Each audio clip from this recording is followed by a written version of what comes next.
शांत हो जाए, अपने लोग हैं भाई, शांत हो जाइए।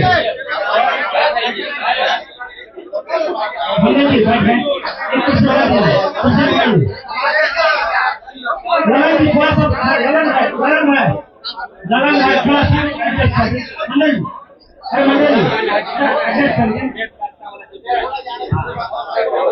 आप सभी का मामली भाई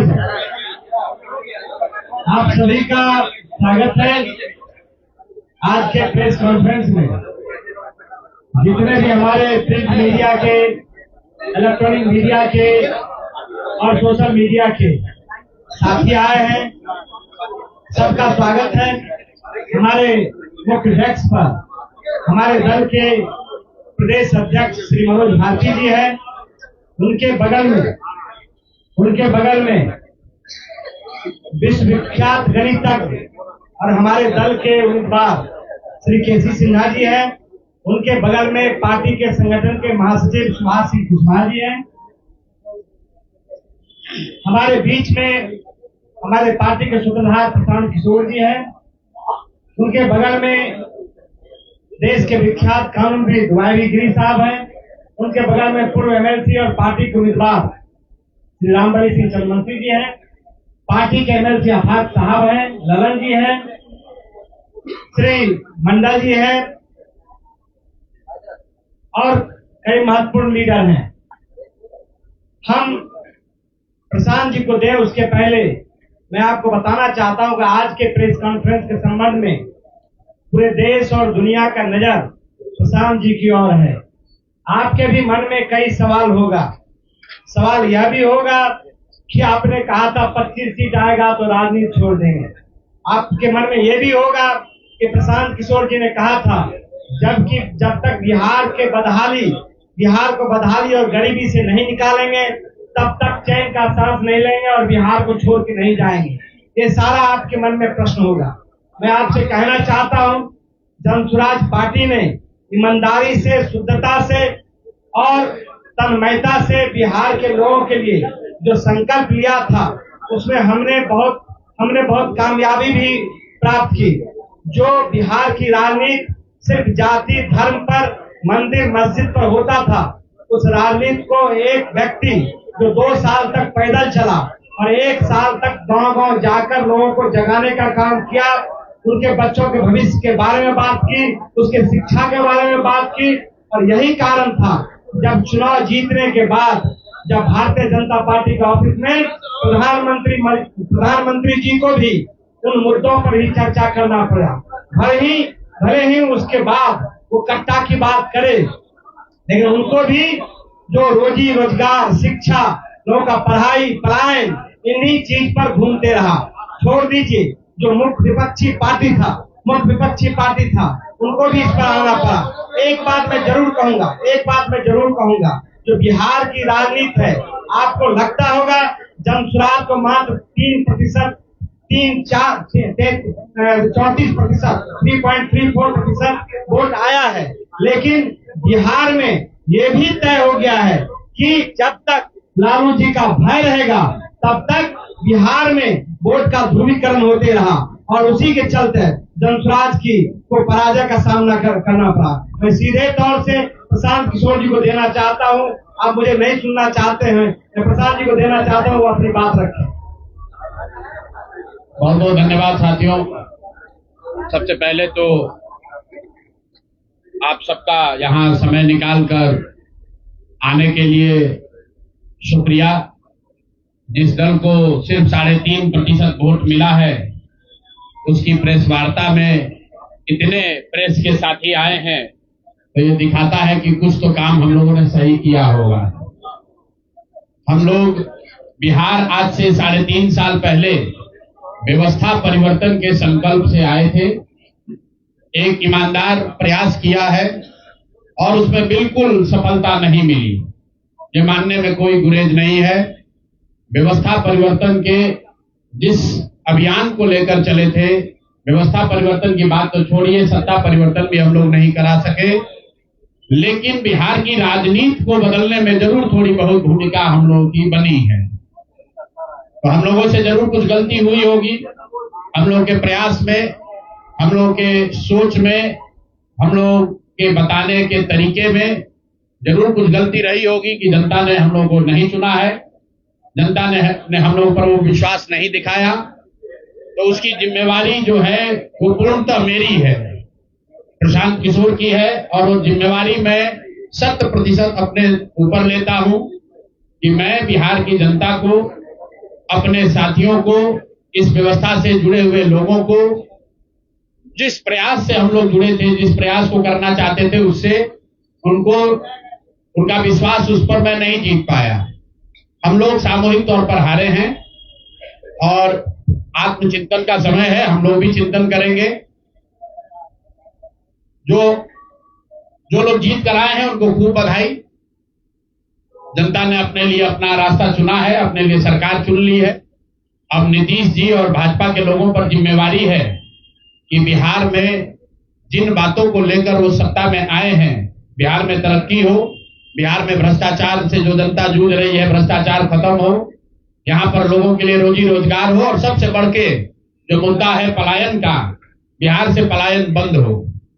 हम लोगों से जो गलती हुई है, जिन लोगों ने जन स्वराज के विचार पर इस सोच से इस प्रयास से जुड़कर एक सपना देखा था, एक उनकी सोच बनी थी, उनकी आशा की किरण जगी थी कि बिहार में एक नई व्यवस्था बनाई जा सकती है, उन सब के आशाओं पर, अपेक्षाओं पर, उनके सपनों पर खरा नहीं उतरने के लिए जो दोष है वो मेरा है। इसलिए मैं आपसे विनम्रता से आपसे माफी मांगता हूं कि मैं आपके सपनों के आधार के अनुसार, आपके सोच के अनुसार वो व्यवस्था बनाने में नाकामयाब रहा हूं।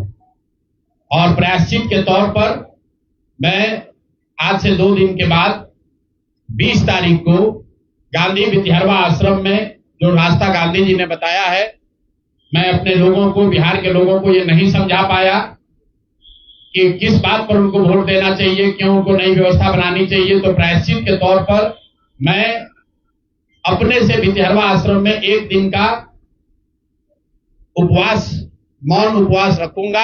जो भी जन स्वराज के साथी हैं वो जहां पर है वहां, अगर वो समझते हैं कि हम लोग के प्रयास में, सोच में जो कमी रह गई, उसको सुधार के लिए प्रायश्चित के तौर पर हम लोग 1 दिन का सामूहिक उपवास रखेंगे। मैं खुद विद्यारवा, गांधी आश्रम विद्यारवा में रहूंगा, 24 घंटे का एक उपवास रखेंगे।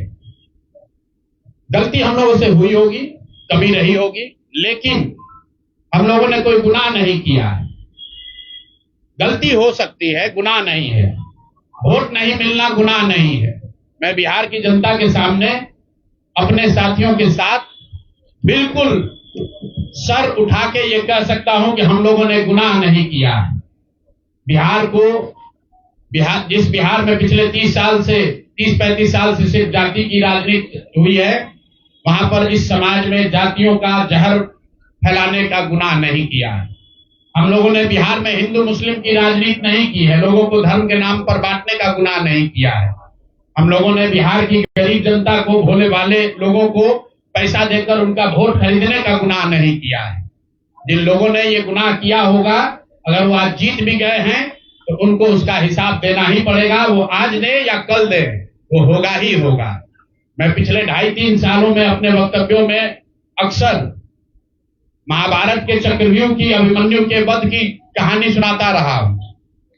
जिस धर्म युद्ध की बात हम लोग करते हैं, पांडवों के साथ स्वयं भगवान थे, स्वयं भगवान कृष्ण थे, फिर भी अभिमन्यु को घेर कर छल से मार दिया गया। लेकिन उसके आगे की भी एक कथा भी है कि अभिमन्यु को मार दिया गया, लेकिन उससे महाभारत नहीं जीता गया। महाभारत जीता तो अंत में वही जो सही रास्ते पर था, जो धर्म के साथ था। तो आप निश्चित जानिए कि जीत तो जन स्वराज की ही होगी। आज जरूर धक्का लगा है और उसके लिए जो कुछ भी कमी है उसको सुधारा जाएगा और उतनी ही ताकत से फिर खड़े होंगे। अगर आप ये कुछ लोग ये सोच रहे हैं कि मैं बिहार छोड़ दूंगा, तो आपका ये भ्रम है। अंग्रेजी में एक फ्रेज है, you are not defeated till you quit.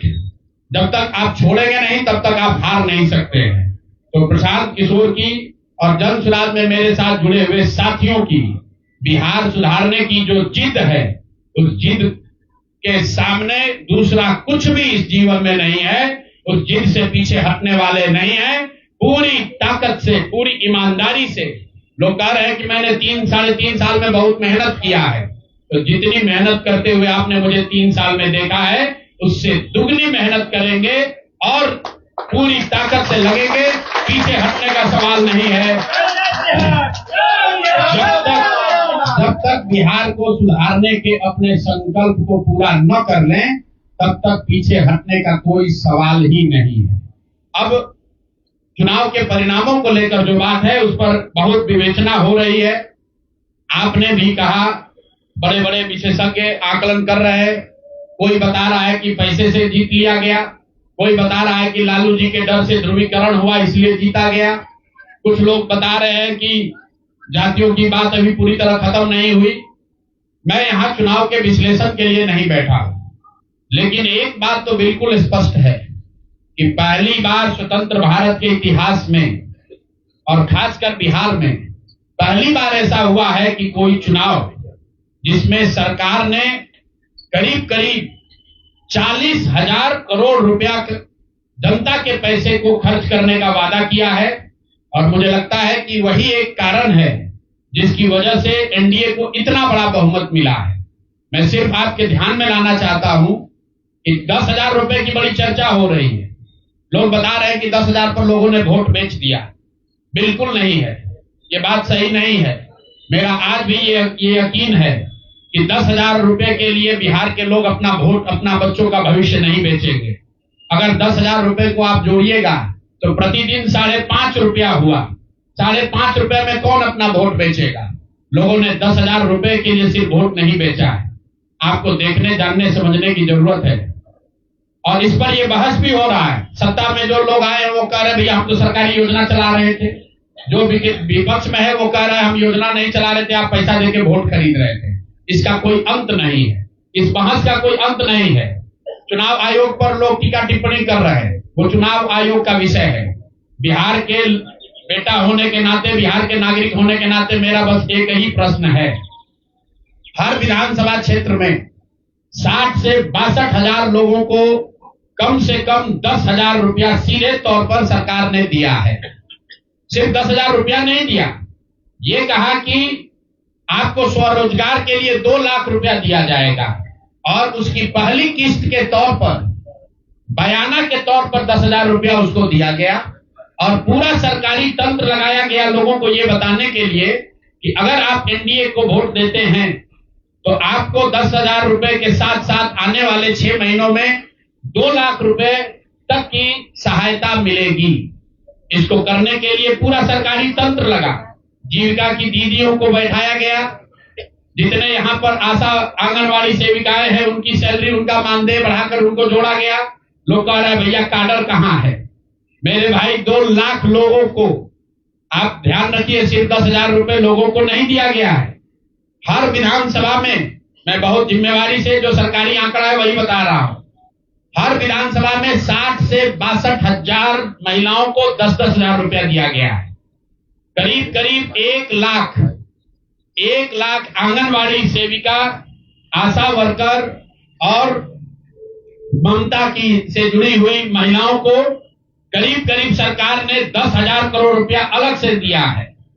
इसके साथ ही विकास मित्र और टोला सेवकों को 25,000 रुपया एक बार में, और जो लोग प्रवासी मजदूर बाहर से आए उनको 5,000 रुपया दिया गया है कपड़ा के नाम पर। तो कुल मिलाकर 29,000 करोड़ रुपया, करीब करीब 29,000 करोड़ रुपया बांटा गया है। 40,000 करोड़ रुपए की योजनाओं की घोषणा की गई है। अब हम यहाँ इसलिए नहीं बैठे हैं ये कहने के लिए कि इसी वजह से हम लोग चुनाव हार गए।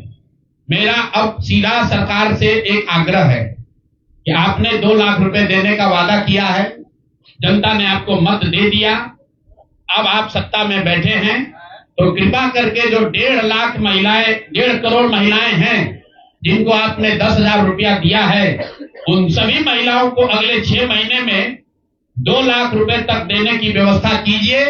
क्योंकि अगर वो हो जाएगा तो बिहार से बेरोजगारी दूर हो जाएगी, बिहार से पलायन बंद हो जाएगा। और अगर आपने ये नहीं किया तो ये बिल्कुल स्पष्ट हो जाएगा कि आपने ये 10,000 रुपया किसी योजना के तहत नहीं दिया था, सिर्फ और सिर्फ वोट खरीदने के लिए दिया था। तो वोट खरीदने के लिए पैसा दिया गया है कि किसी योजना के तहत पैसा दिया गया है, सरकारी योजना के तहत, इसका प्रमाण इस बात पर है कि आने वाले 6 महीने में सरकार ने स्वरोजगार के नाम पर जो पैसा जारी किया है, उस क्षेत्र में और पैसा और मदद जारी की जाती है या नहीं की जाती है। हम लोग एक भी विधायक न जीते कोई बात नहीं, जन सुराज, और कई लोगों का सवाल है नीतीश कुमार को 25 सीट आने की बात है, तो मैं आपके सामने घोषणा कर रहा हूं कि जो 25 सीट हमने बात कही थी उस पर बिल्कुल कायम है। अगर नीतीश कुमार ने, उनकी सरकार ने ये वोट खरीदा नहीं है, इनको 2-2 लाख रुपए दे दे, मैं बिल्कुल राजनीति से संन्यास ले लूंगा, उसमें कहीं कोई दिक्कत नहीं है, कहीं कोई दिक्कत नहीं। बिहार के 1.5 करोड़ लोगों को 2-2 लाख रुपया नीतीश कुमार दिलवा दे, मैं मान लूंगा कि हमारे आकलन में गलती थी, हमारी गलती थी। और हमारे आकलन की बात छोड़िए, अगर बिहार से बेरोजगारी दूर हो जाए, पलायन बंद हो जाए, 1.5 करोड़ परिवार, टोटल 2.5 करोड़ परिवार में अगर 1.5 करोड़ परिवार की गरीबी दूर हो जाए, तो प्रशांत किशोर को विधायक बनने की, राजनीति करने की कोई जरूरत नहीं है, हम दूसरा काम कर सकते हैं। तो आपका अगर ये सवाल है कि 25 सीट की बात है, बिल्कुल 25 सीट से ज्यादा नीतीश कुमार को ना आना चाहिए था, ना आता। एक ही फैक्टर है, ये पैसा बांटकर जो वोट आपने खरीदा है, खरीदने का आप पर इल्जाम है। तो इसको आप इतने 20 साल से आप मुख्यमंत्री हैं, तो आप इस इल्जाम को धो दीजिए। अगले 6 महीने में 1.5 करोड़ लोगों को, 1.5 करोड़ परिवार को स्वरोजगार की व्यवस्था कर दीजिए। और अगर नहीं कीजिएगा तो हम लोग यहीं पर हैं।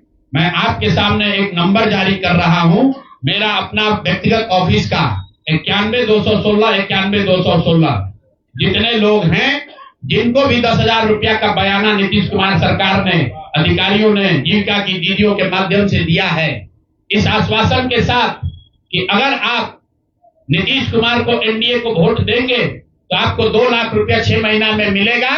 तो मेरे भाई, अब समय चालू हो गया, आप आ गए हैं सत्ता में और हम लोग आराम से बैठे हुए हैं बिहार में। हर वो महिला, हर वो परिवार जिसको 2 लाख रुपया नहीं मिलता है, आप प्रशांत किशोर से संपर्क कीजिए, आप जन सुराज से संपर्क कीजिए। अब सलाह का समय खत्म हुआ, अब संघर्ष का समय शुरू होगा। हमने 3.5 साल लोगों को सलाह दिया है, हमने 3.5 साल लोगों को जाकर घर घर हाथ जोड़ा है, कभी वोट नहीं मांगा। लोगों को यही कहा कि अपने बच्चों के लिए वोट दो, अच्छे लोगों को जिताओ। लोगों ने अपने हिसाब से अच्छे लोगों को जिताया। जिन मुद्दों पर जिताया है उसका मैं स्वागत करता हूं कि स्वरोजगार ही सबसे ज्यादा जरूरी है।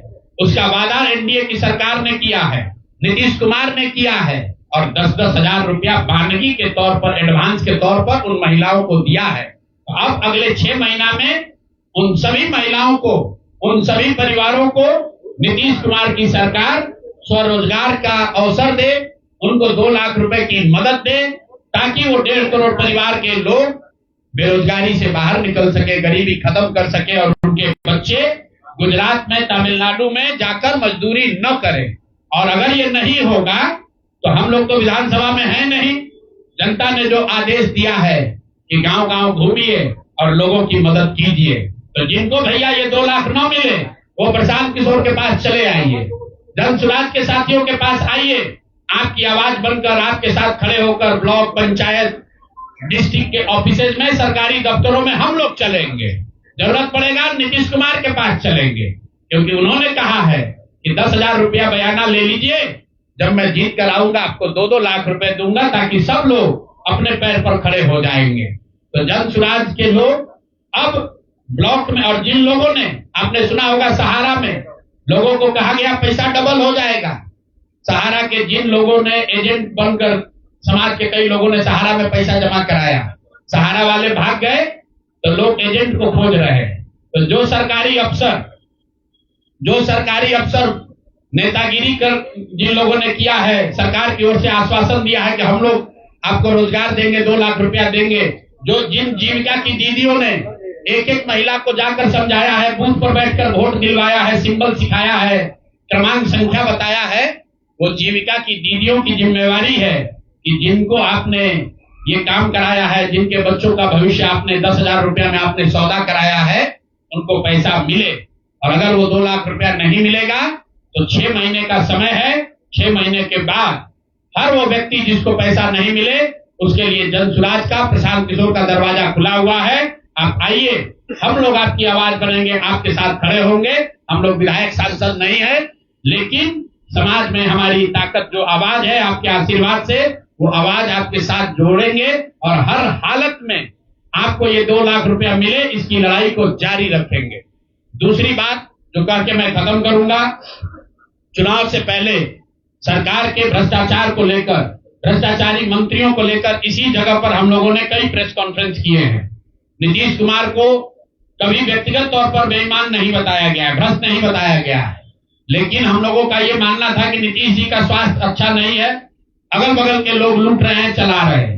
अभी परिणाम आए हैं, नीतीश जी को देखकर लग रहा है कि नीतीश जी बिल्कुल स्वस्थ दिख रहा है।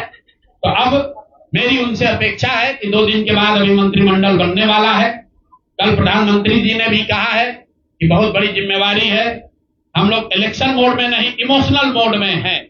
तो उसी इमोशनल मोड में मेरी आपसे अपेक्षा है कि भारतीय जनता पार्टी की लीडरशिप और नीतीश कुमार एक ऐसा स्वच्छ मंत्रिमंडल बनाएं जिसमें कोई दागी मंत्री न हो, कोई भ्रष्टाचारी न हो।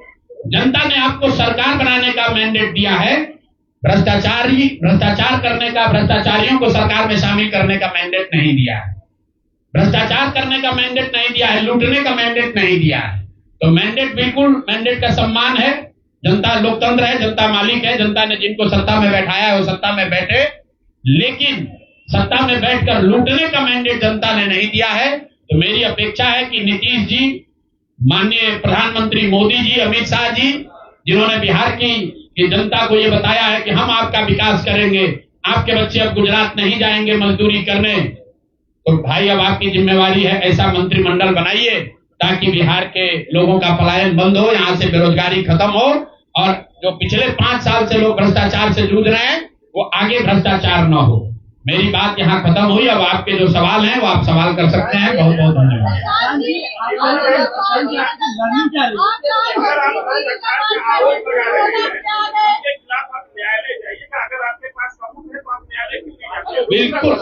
बिल्कुल जो बात हम लोगों ने पहले कही है, जिन नेताओं के बारे में कही है, उसमें कहीं पीछे हटने का सवाल नहीं है।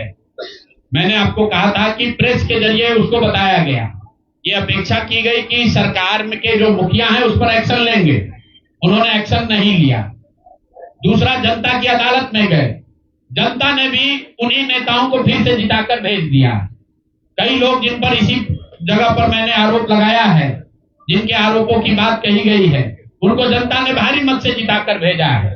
तो भाई अब जिम्मेवारी है सरकार के मुखिया के तौर पर नीतीश कुमार जी ये तय करें कि वो लोग सरकार के हिस्सा होंगे कि नहीं होंगे। अगर होते हैं तो निश्चित तौर पर जनता के बीच में भी उनके खिलाफ जाएंगे और जहां जरूरत पड़ेगी कोर्ट में भी जाएंगे।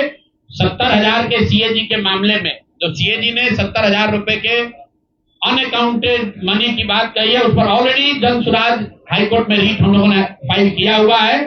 जहां तक व्यक्तिगत मामले हैं, जिन 4 नेताओं के बारे में बात की गई है, जैसे ही मंत्रिमंडल बनता है और अगर वो लोग फिर से सरकार में शामिल होते हैं, सरकार के हिस्सा बनते हैं, तो हम लोग निश्चित तौर पर न्यायालय का दरवाजा खटखटाएंगे। 10,000 रुपए चुनाव से पहले देने लगेंगे। आपने कहा कि 25 से ज्यादा सीटें आएंगी तो चुनाव से पहले ही आपने कहा था कि आप इस्तीफा दे देंगे। जी, कंडीशन अप्लाई उस समय क्यों नहीं करते? बिल्कुल ठीक बात है कि आपने कहा, हम पहली बात जो आप लोग कह रहे राजनीति से हम किस पद पे है कि इस्तीफा दे दें? सुन रहे हैं, आ रहे हैं, किस पद पर है कि इस्तीफा दे दें? आप एक मिनट,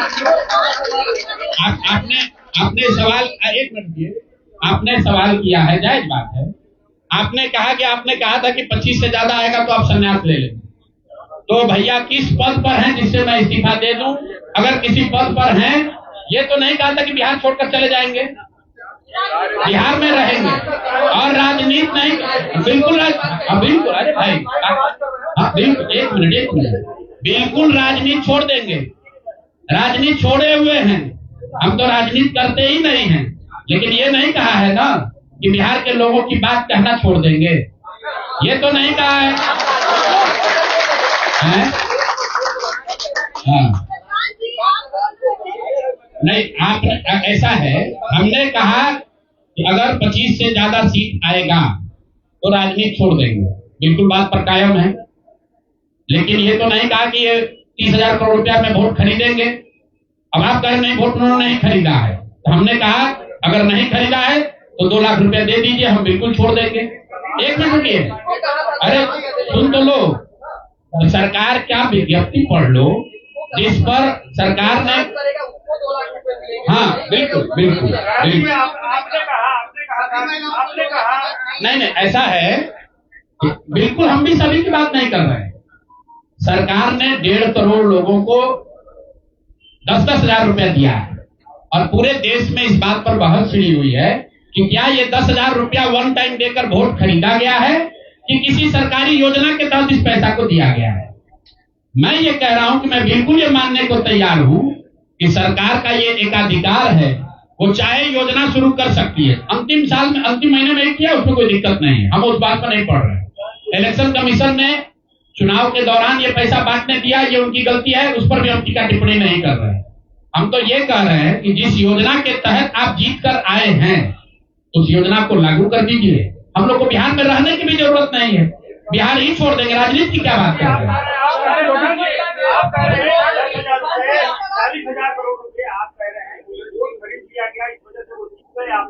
ना हम नहीं हारे, हम हारे नहीं, हम तो रेस में ही नहीं है, हम तो रेस में ही नहीं है।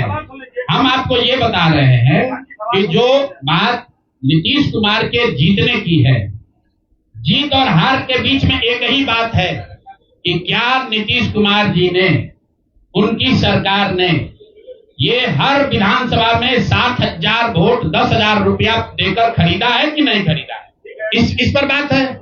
और मैं ये एक मिनट रुकिए, चुनाव से पहले ही कहा है और चुनाव के पहले ही की बात हो रही है। और अरे आप क्या चाहते हैं? हम कहते हैं कि हम राजनीति से संन्यास ले रहे हैं इसलिए आप आए हैं। मेरे भाई अगर ऐसा है, हमने आपको, आप लोग जितने लोग आए हैं, हमने बिल्कुल स्पष्ट आपको कहा कि नीतीश कुमार ने प्राइमा फेसी जो दिख रहा है कि सरकार ने 10,000 रुपया देकर वोट खरीदा है, लेकिन मेरे पास उसका कोई प्रमाण तो है नहीं। सरकार कह रही नहीं है तो सरकारी योजना के तहत दिए हैं।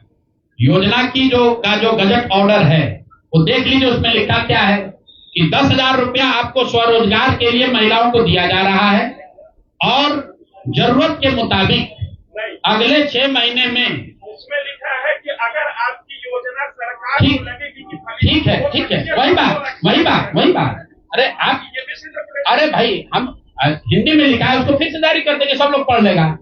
सरकार ने ये नहीं कहा कि ये 10,000 वन टाइम पेमेंट है, उन्होंने कहा कि स्वरोजगार की योजना के तहत आपको 10,000 रुपया दिया जा रहा है और अगर एडवांस पैसा, एक मिनट रुकिए, और 2 लाख रुपया अगर आप स्वरोजगार में का काम करेंगे, अगर आप अपने पैर पर खड़े होने की योजना करेंगे तो 6 महीना में आपको 2 लाख रुपया और दिया जाएगा।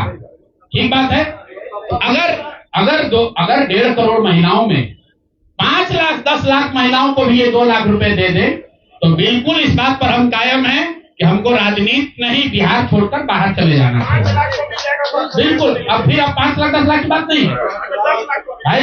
एक मिनट रुकिए, आप लोग इतना वरिष्ठ पत्रकार हैं, इतना बात को पकड़े हुए हैं और हम लोग बात से हटने वाले लोग नहीं हैं। हम नीतीश कुमार नहीं हैं जो सदन में खड़ा होकर कहेगा कि मिट्टी में मिल जाएंगे, भाजपा में नहीं जाएंगे और उसी भाजपा के साथ उनको महान पुरुष आप बता रहे हैं। सुनिए, हम अपनी बात पर कायम हैं। कोई क्लॉज नहीं लगाएंगे। सुनिए, ऐसा है। अरे बिल्कुल कॉन्फ्रेंस लाइन लिख के दिया है कि अगर आप लेकिन उसमें ये नहीं कहा था कि 10,000 रुपया में आप वोट खरीदिएगा। अगर हर विधानसभा में 10,000 रुपया नहीं दिया गया है तो आप बता दीजिए ये सत्य नहीं है। आप कह रहे हैं कि आप राजनीति छोड़ दीजिए, तो हम राजनीति के किस पद पर है जिसको छोड़ दें? आप बता दीजिए। सवाल ये है कि आपने कहा था 25 सीट आएगी तो जी, आज आप एक रोज लगा रहे हैं, तो ये क्या भरोसा है कि कल अगर बिल्कुल आप भरोसा मत कीजिए, आप भरोसा मत कीजिए। हमने जो बात अपनी कहनी थी, हमने आपको बात कह दी। हम अभी इस बात पर अपने आकलन पर कायम हैं कि 3 बरस की बिहार की गांव-गांव की यात्रा के बाद जो मुझे दिखा, जो समझ में आया, उसके हिसाब से नीतीश कुमार को 25 से ज्यादा सीट नहीं आना चाहिए था। सिवाय इसके कि उन्होंने हर विधानसभा में उनकी सरकार की ओर से 10,000, 1 मिनट भैया, अरे आया है भाई, आया है, लेकिन उसके वो खरीद के आया है कि नहीं, वो भी दिख जाएगा 6 महीना में। आज आप लगा रहे हैं, आज आप लगा रहे हैं। ठीक है, आगे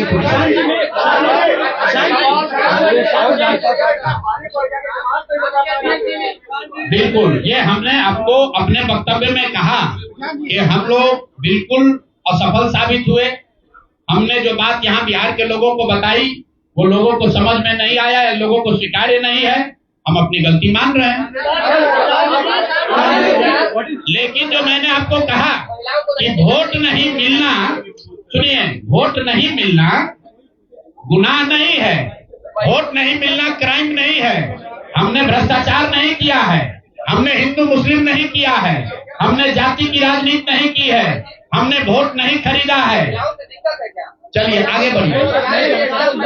पूरे प्रेस वार्ता में एक ही व्यक्ति को नहीं पूछेंगे।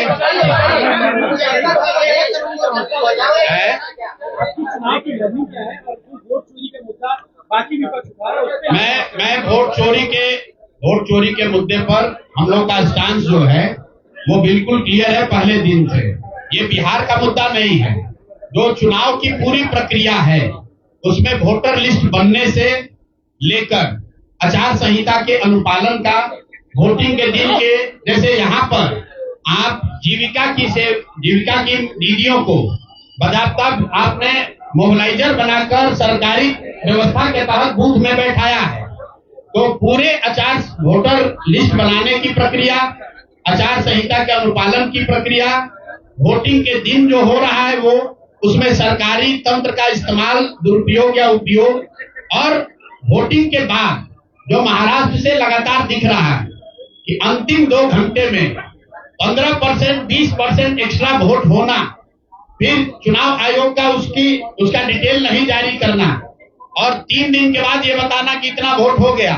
ये बड़े मुद्दे हैं। हम लोग बहुत छोटी पार्टी हैं, हम लोग को तो इतना नहीं ताकत है, लेकिन आपके माध्यम से मैं ये जरूर देश के विपक्ष को ये कहना चाहूंगा इस पर गंभीरता से बात करने की, और इसको जरूरत पड़े तो सुप्रीम कोर्ट में ले जाने की जरूरत है कि आज की तारीख में, आज की स्थिति में जो आचार संहिता पहले से बना हुआ है वो कितना कारगर है या नहीं कारगर है।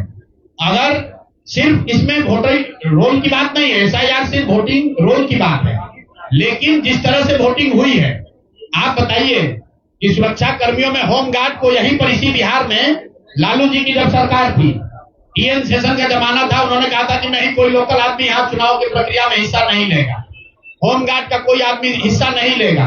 उसी बूथ पर आप आज के चुनाव आयोग ने उस जीविका दीदी को बैठाया है जिसको एक तरीके से सरकार ने कॉन्ट्रैक्ट दिया है कि आपको इतने लोगों को वोट दिलवाना है।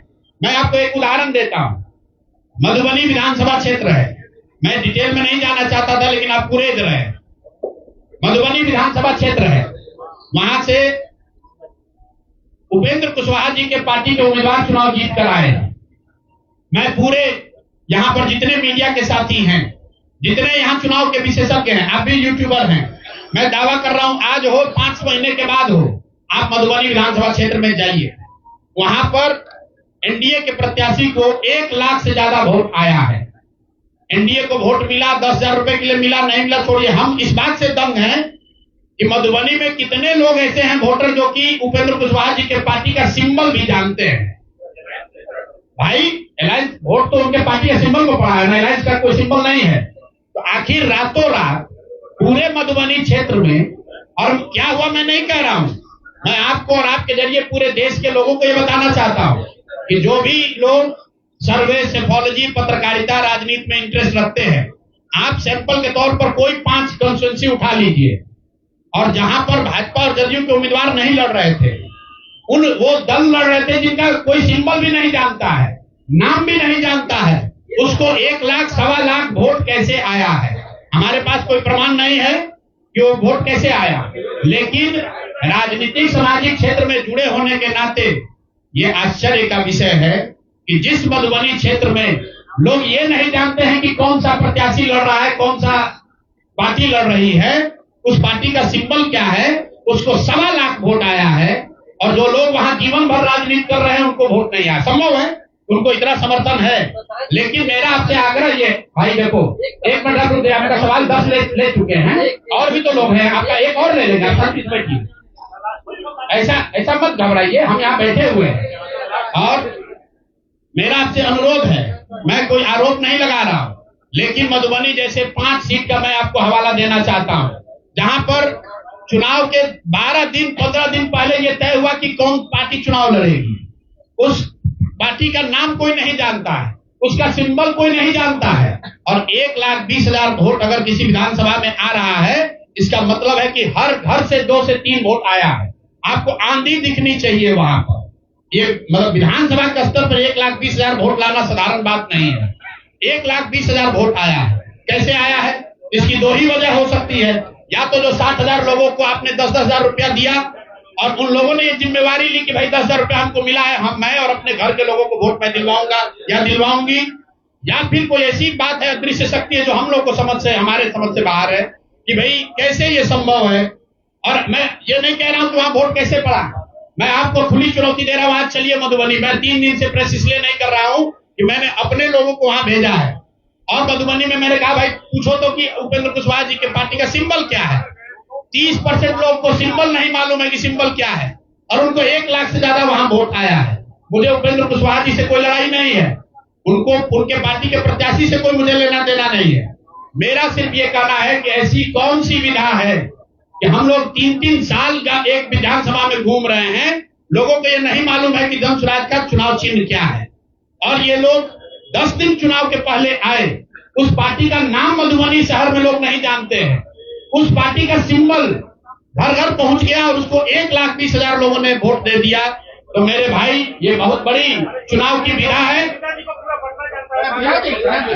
ये बताइए कि ये तो दूसरे की बात है, आपकी रणनीति में क्या कहीं चूक हुई? भारी चूक हुई। मैंने आपको पहले कहा कि भारी चूक हुई, और जो भी चूक हुई है उसको सुधारने के लिए पूरी ताकत लगाएंगे, फिर से बैठेंगे, ड्राइंग बोर्ड पर जाएंगे और देखेंगे कि जो चूक हुई है उसको कैसे सुधारा जाए। लेकिन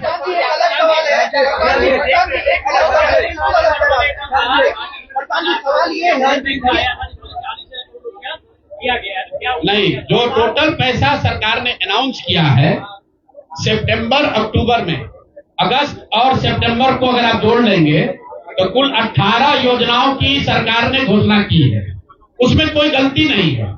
चुनाव के समय जो सत्तारूढ़ पार्टी होती है वो नए योजनाओं की घोषणा वो करते ही है।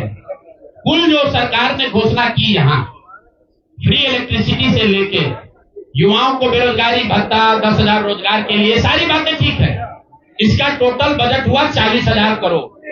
40,000 करोड़ में से 29,000 करोड़ रुपए की योजना सरकार ने रोल आउट की। 11,000 करोड़ को तो शुरू ही नहीं किया, और इस 29,000 करोड़ में से जो सबसे बड़ी योजना है वो है स्वरोजगार की योजना, जिसमें हर विधानसभा क्षेत्र में 60 से 62,000 परिवारों में एक महिला को 10,000 रुपया दिया गया। और ये कहा गया, सिर्फ 10,000 रुपये को लोगों ने वोट नहीं दिया गया, लोगों को ये कहा गया कि अगर आप वोट देते हैं तो आपको आने वाले समय में 2 लाख रुपए तक की राशि स्वरोजगार के लिए मिलेगी। और इसको करने के लिए इसको करने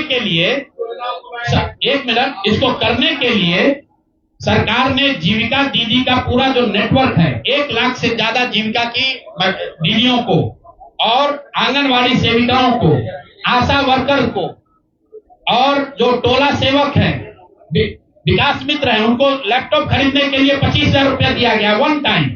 अब आप बताइए कि जो टोला सेवक है, जो विकास मित्र है, जिसको आपने 25,000 रुपया दिया है, वो जो लैपटॉप या आईपैड खरीदेगा, उससे बिहार सरकार की योजना का दलितों का क्या सुधार होगा वो सरकार को बताना चाहिए।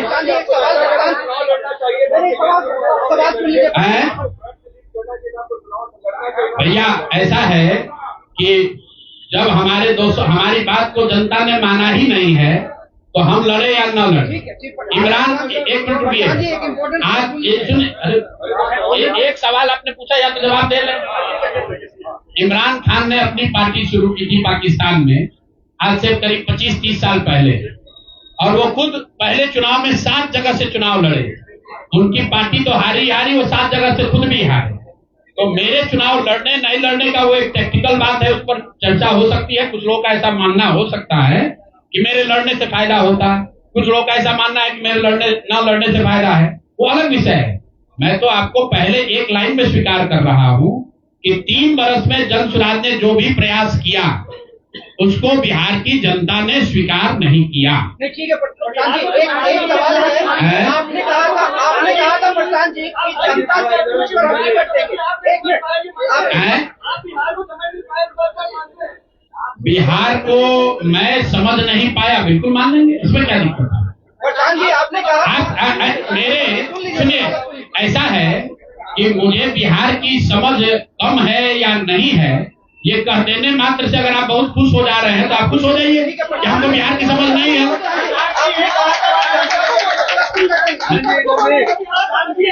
मेरे भाई ऐसा है, अगर हमने हमारे आप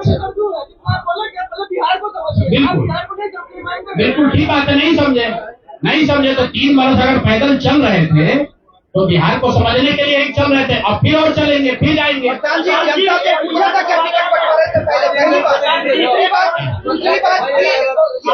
कई प्रत्याशियों ने आरोप लगाए टिकट वितरण पे सवाल खड़े किए थे, क्या लगता है जनता उससे भी डाइवर्ट हुई कि प्रशांत किशोर कहाँ लगे? अच्छा ऐसा है, ठीक है, बस सुन लीजिए, ऐसा है पूरे महीने पूरे चुनाव के दौरान मैंने आपको पहले कहा कि हमसे गलती हो सकती है लेकिन हम लोगों ने गुनाह नहीं किया। आप लोग जो बात कर रहे हैं वो इस अंदाज में बात कर रहे हैं जैसे प्रशांत किशोर ने कोई गुनाह कर दिया है, बिहार को सुधारने का प्रयास करके कोई गुनाह कर दिया है, और आप लोग आए हैं हमारा यहाँ पर पोस्टमार्टम करने, और आप लोगों का स्वागत है। रुकिए, 1 मिनट रुक जाइए, आप बहुत भारी पत्रकार हैं, 8-9 सवाल कर चुके हैं, और लोगों को भी मौका दीजिए, आपका भी सवाल किया जाए। 1 मिनट रुक जाइए, अरे रुक जाओ भाई, आप 1 मिनट रुकिए। जहां तक बात है बिहार को समझने नहीं समझने की, तो मैं बिल्कुल कैमरे पर आपसे मान रहा हूं कि मुझे नीतीश कुमार, लालू जी, सम्राट चौधरी, अशोक चौधरी जैसे धुरंधर नेताओं की तरह बिहार की समझ नहीं है। मुझे नहीं समझ है कि बिहार को जातियों के आधार पर कैसे और बांटा जाए। मुझे इस बात की समझ नहीं है कि बिहार को हिंदू मुसलमान के नाम पर कैसे और बांटा जाए। मुझे ये समझ नहीं है कि 10,000 रुपया देकर कैसे वोट और खरीदा जाए। जिनको समझ है वो लोग जीत कर आए हैं और उनको सत्ता मुबारक हो, और बिहार की जनता को वो लोग मुबारक हो। आपने कहा कि अरे रुको भाई, आप इनके सवाल का जवाब दे ले। अच्छा उनके बाद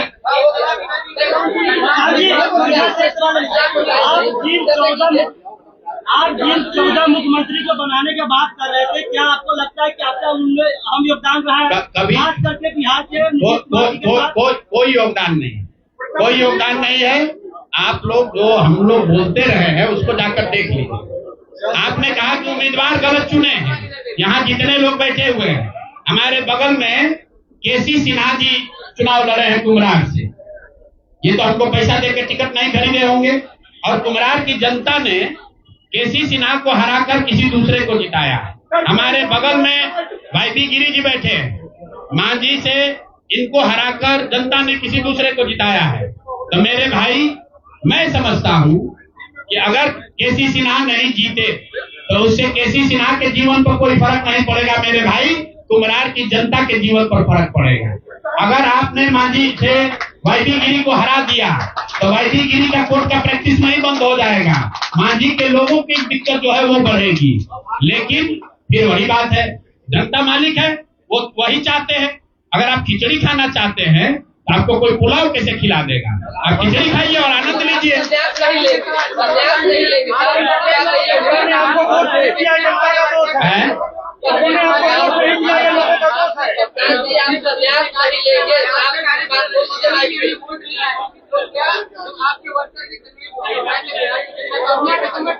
नहीं, ठीक बात है। हमने आपको पहले कहा कि जो कुछ भी हम लोगों ने प्रयास किया उसमें जनता को हम लोग नहीं समझा पाए और उसका दोष हम पर है, उसकी जिम्मेवारी हम लोगों पर है।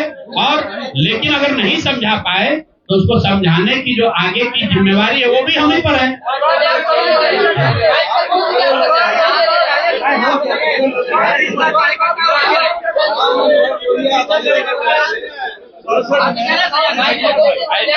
ऐसा है, आप भी बिहार के ही हैं और इतना भी नहीं उद्वेलित होइए, इतना भी मत उछलने लगिए कि जैसे हम लोग सब एकदम खत्म है।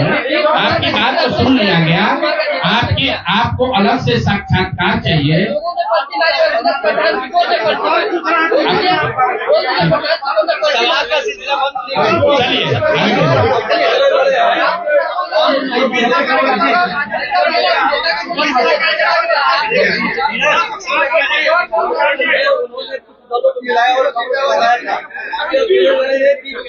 अभी तो हम लोग वापस जाकर अपने उस प्रारूप को फिर से देखेंगे जो हम लोग लेकर जनता के बीच गए थे। जो सोच, जो विचार, जो प्रयास लेकर जनता के बीच गए थे वो देखेंगे कि भाई जनता को ये चाहिए भी कि नहीं चाहिए। अगर जनता को पढ़ा लिखा आदमी नहीं चाहिए, अगर जनता को स्वच्छ लोग नहीं चाहिए, हम लोग तय करेंगे क्या करना है।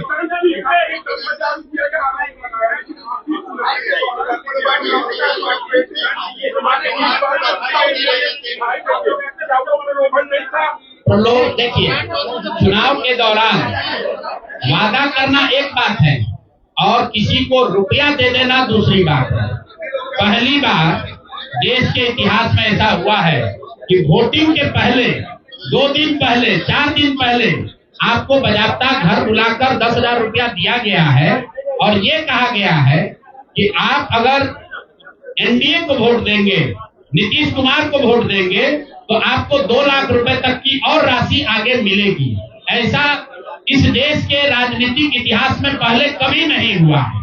ऐसा कभी नहीं हुआ है कि आचार संहिता के बाद, आचार संहिता लागू होने के बाद आप एक विधानसभा क्षेत्र में 60 से 62,000 महिलाओं को 10-10 हजार रुपया दे रहे हैं और आप राजनीतिक सूचिता की बात करते हैं।